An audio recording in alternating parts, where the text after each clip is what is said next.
Bonsoir, nous allons procéder à l'analyse du CAC 40 à la clôture du 26 octobre 2020.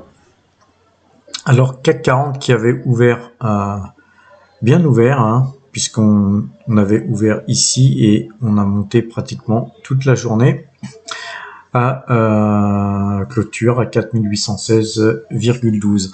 Alors par contre, au bout d'un moment, on a eu une inversion de tendance et le CAC a redonné tout ce qu'il avait gagné depuis l'ouverture et même beaucoup plus puisqu'on a même avalé la bougie précédente. Donc cette bougie là vraiment, c'est vraiment très très mauvais graphiquement. Alors déjà, on a la moyenne 2 jours, 12 jours qui, elle, a croisé depuis 4 séances consécutives. Donc, on n'arrive pas à recroiser. Finalement, on a bien tenté aujourd'hui, mais en vain.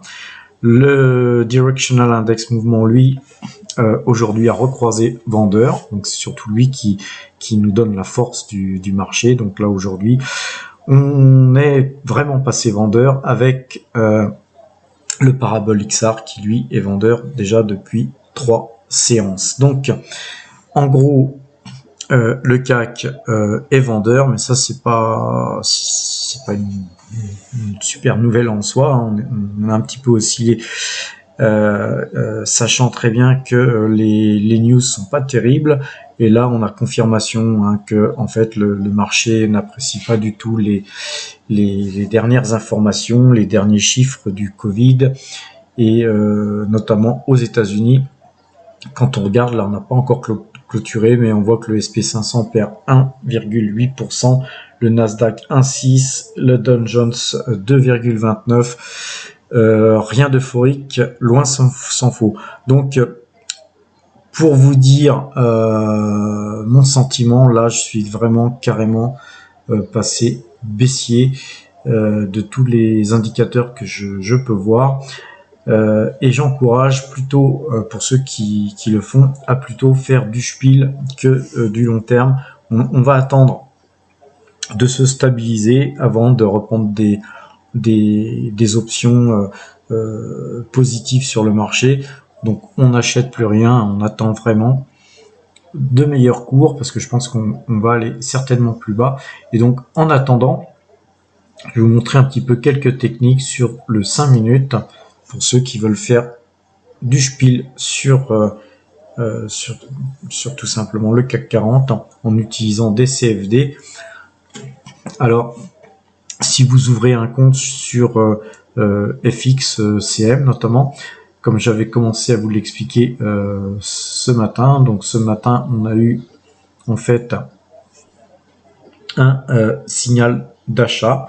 En fait, on voyait que ici, sur ce signal d'achat, quand on voit la deuxième bougie, on peut considérer que ce signal est bon, ce qui fut le cas. Donc on pouvait acheter à l'ouverture facilement à 4875, mais en 5 minutes on peut se dire que même si vous n'aviez pas été très réactif, vous auriez pu acheter 10 fois à 4877, sachant qu'on est revenu même plus bas que 75. Donc vous avez tout à fait pu acheter à 75, mais supposons que vous ayez acheté au pire à 77. Vous avez eu un signal de vente ici qui s'est concrétisé seulement ici et vous avez pu revendre à 79, c'est-à-dire plus 4 points. Donc, partons du principe que vous avez 100 contrats. À chaque fois que vous faites un point, vous faites 4 points. Sur un trade comme celui-là, vous avez fait 400 balles, quoi, en gros. Là, ici, on voit très bien que vous êtes rentré plus ou moins au même point, mais vous allez certainement payer des frais et sortir un peu moins bien. Supposons que vous perdez même 100 € sur ce trade-là et 100 € sur ce trade-là, ainsi que sur celui-là. Vous perdez 3 fois, là, en gros, puisque c'est pas vraiment des signaux très positifs. Et même va-t-on dire ici aussi, vous reperdez 4 fois. Donc vous avez perdu 100 € 4 fois là en gros sur ces signaux, on va dire qu'on pourrait appeler merdiques. Et donc vous reperdez tout ce que vous avez gagné en fait ici. Par contre là sur ce signal là de vente, si on grossit un petit peu sur ce signal de vente, si vous attendez la deuxième bougie, vous allez ici vendre en fait à 75. Et à 75, par contre là vous avez un très bon signal qui va vous redonner là, si vous attendez la deuxième bougie, une possibilité de racheter à 59, 60 on va dire. Hein. Donc vous avez gagné là plutôt 15 points. Et là vous faites 1500 €. Donc en fait vous avez fait plus 400 moins 400, mais plus 1500. Donc en gros là vous êtes positif de 1500. Ensuite même chose. Là, vous allez certainement perdre 100 € dans ce signal-là. Donc, il vous reste 1400. Par contre, ici, sur cette deuxième bougie, vous êtes revendeur. Cette fois-ci, en fait, on va mettre au pire des cas même, on va mettre ici, vous êtes vendeur à 50. Si vous êtes vendeur à 50, là, vous avez un très très bon signal parce que vous ne vous rachetez pas. Et ici non plus. Et ici non plus. Et par contre, vous êtes normalement, en théorie, toujours en position, alors que le marché va clôturer dans une petite... en fait, le marché l'a clôturé parce qu'on a changé d'heure. Donc, vous êtes donc normalement, si vous n'êtes pas sorti, vous êtes encore dans le marché. Par contre, après 21 h, vous ne pouvez plus sortir du marché. Et là, par contre, combien vous avez gagné en vendant ici à 50, vous êtes ici à 4816, on va dire même si vous étiez sorti à 20, vous avez gagné 30 points, c'est-à-dire 3000 balles. Vous avez gagné 3000 balles avec son contrat, hein, 3000 balles plus les 1400 balles, vous avez gagné 4400 € dans votre journée en faisant tout simplement des allers-retours sur des achats-ventes, mais en suivant strictement le signal du 5 minutes uniquement. Alors, sans vouloir optimiser en parlant de stop loss, supposons que vous ayez été stoppé par un stop loss la moitié du temps, vous gagnez la moitié de la somme dont on vient parler, c'est-à-dire que vous gagnez dans les 2000 balles dans la journée, ce qui n'est pas si mal, en fait, pour faire du système quand on fait de l'intraday. Par contre, quand vous spilez comme ça, il faut impérativement suivre.